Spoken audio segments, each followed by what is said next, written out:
اما شوفان برز بهتر لسر روشا عفرین امیر راوسن و جاره بهتر لسر دوار سیاسی ده که چارنویس و چبه سینیورین کو لپیشیا هرم عفرین و چبن لقال برز حواس عقید اندام نویزگاه پیودین دیپلماسی و دروه ده انیا آشتی و آزادی ده بهتر گوتو بیش دکن برز حواس دمت باش بس پاس جبو بشتر بوناتا یکم پرس اوه هلوستا انیا آشتی و آزادیه جه پیشاتین داویه یعنی کل عفنی رو دادن و دستانینا یعنی جه درباسپونا جبهت النصره جه عفرینی را و حتی نهاجی شر و پفچون بردوام دکن و کنها میوانی مجی آماجه بکریه انیا آشتی و آزادیه چاوال پیشاتین عفرینی تماشا دکن سلاو رئیس بگمان نرینا ما وک انیا آشتی و آزادیش بر وک لاشکی سیاسی نرینا و بچار سرکرنا سیاسیه بگمان تشتی چیدون ایرو الهرم عفرینه و دوره و نجی در راحتی الجم ما وکنیا آشتی و آزادی و گمان آمده نبرانگی که روا مثلا شد بیش بریوه که و ام بنیرن ایرو گریزا سوری تمام بریار ناب دولتی اهاتنا در حق سوری در کتنا طیبتی بریارا 22 پنجی و سیش بری 22 پنجی و چار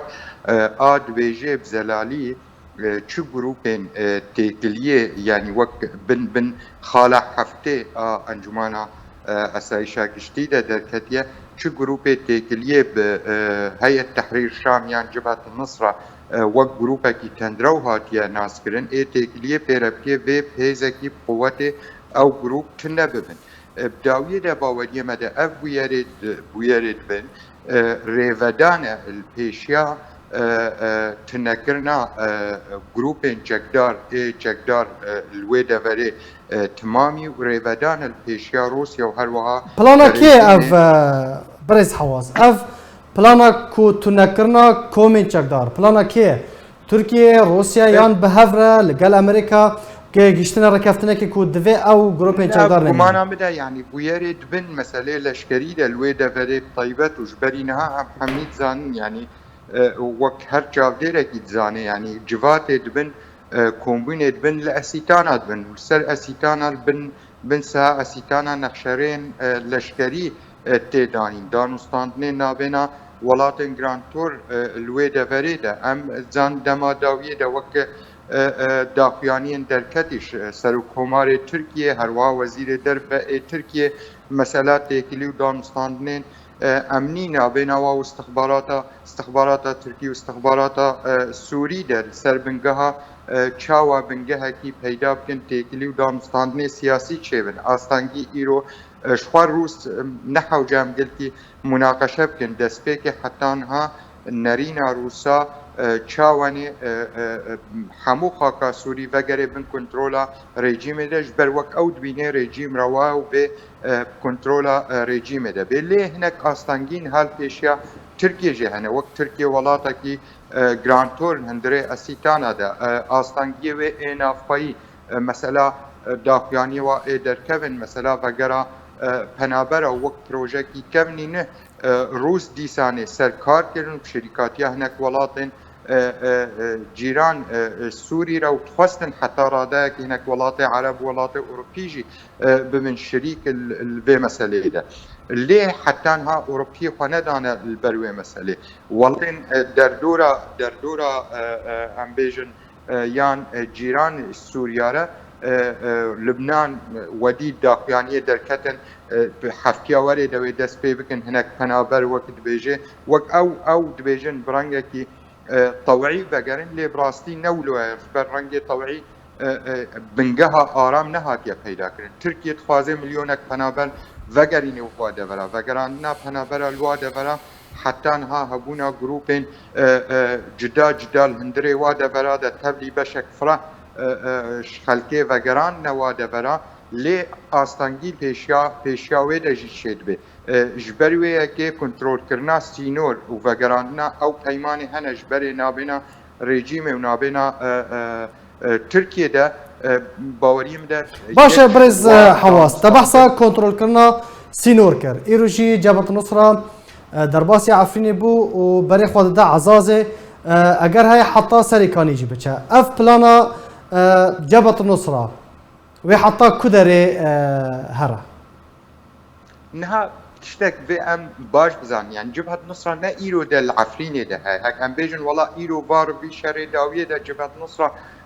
هابونا وي بيدا والهندري عفريني ده نا نولو اجبرينها شر نابنا و جروبين جدا جدا احرار الشام والشرقية ونظام شب نابن جدا جدا هبو ديساني هي التحرير الشامي عن جبهة النصرة درباز والهندري عفريني وبرانجي شرنقال هندري عفريني ده البن سها نابن هناك جروب جديدة هبو الهندري عفريني ده ليه ايرو برانجي اشكرا زلال به هناك بحثاوية كيت كن هناك هيمان شيبونا نابنا واو ونابنا واو جروب تشكدار ده بحاضر بونا هناك هيزن الناف دولتيجي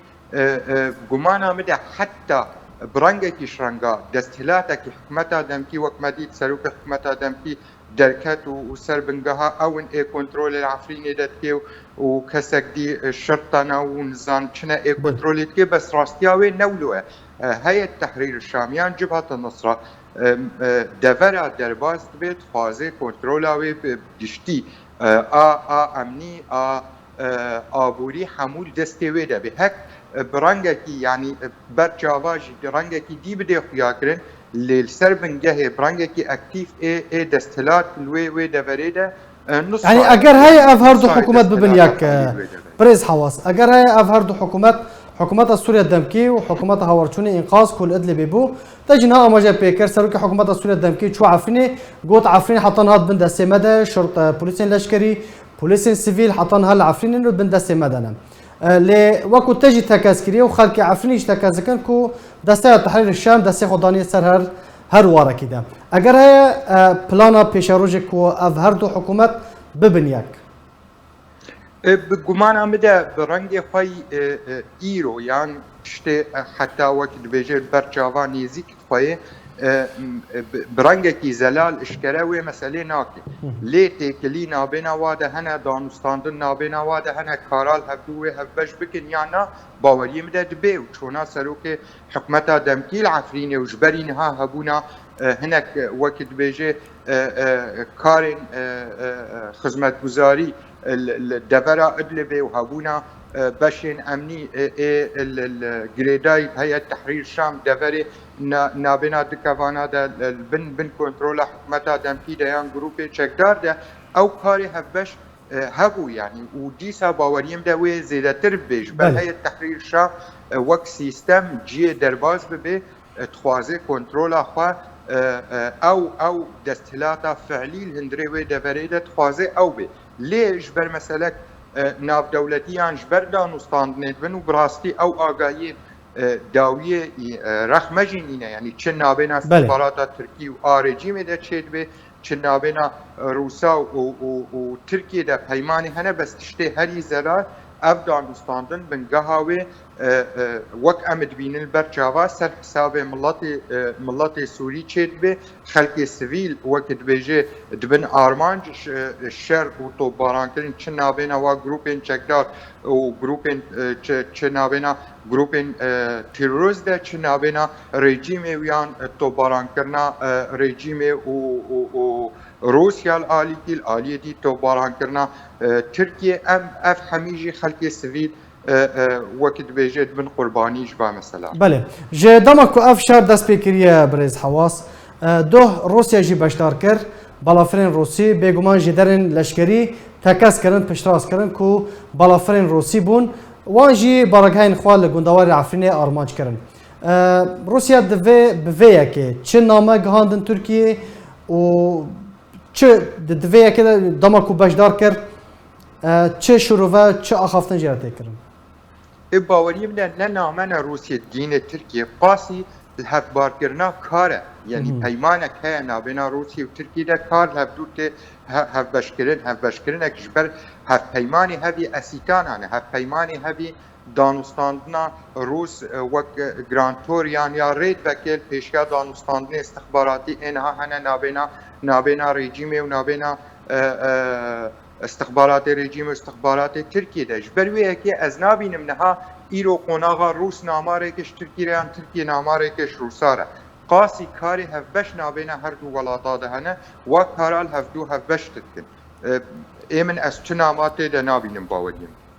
بله گلک سپاس جبو برز حواس عقید ادام نویزگاه پیودین دیپلماسی و درو ده انی آشتی و آزادی ده گلک سپاس لسر بشتر بونو زانیارین تا سپاس